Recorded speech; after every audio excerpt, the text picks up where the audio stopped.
The gentleman from Arkansas, does he wish to be recognized? Yes, Mr. Chair. And if so, he is.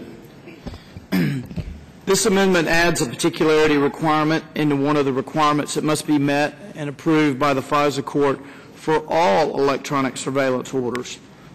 Current law allows the FISA court to issue an electronic surveillance order against an individual in situations where the identity of the individual may not be known.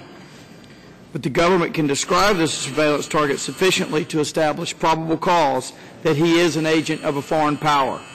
This is not the roving portion of the statute. This applies to all FISA electronic surveillance.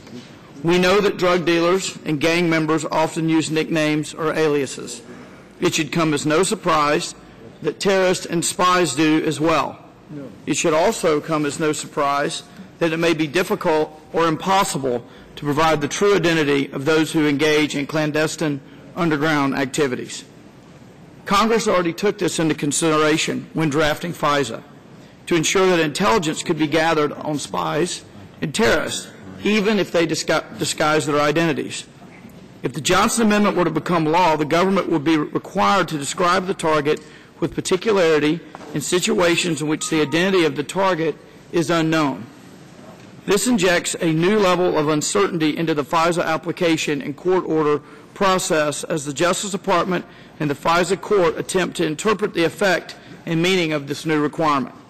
It is reasonable to assume that the FISA court will interpret this particularity standard to require a greater factual showing than is required under the present description of a specific target standard.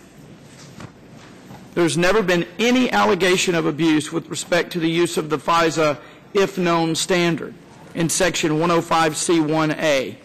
The provision has been working well since FISA's original enactment in 1978. In these limited situations in which the target's identity is unknown, the government is still required to provide, and the court must specify, a description of the target that satisfies the agent of a foreign power probable cause standard. The constitutional particularity requirement is designed to prevent the use of a general warrant and to limit the scope of an actual physical search. The requirement for a description of the target prevents the FISA court order from becoming a general warrant and provides sufficient information to ensure that surveillance is conducted against the intended target. All FISA surveillance orders, including roving wiretaps, were ordered by a judge after the Attorney General has already approved the request and the court has found probable cause that the surveillance target in question is a foreign power or an agent of a foreign power.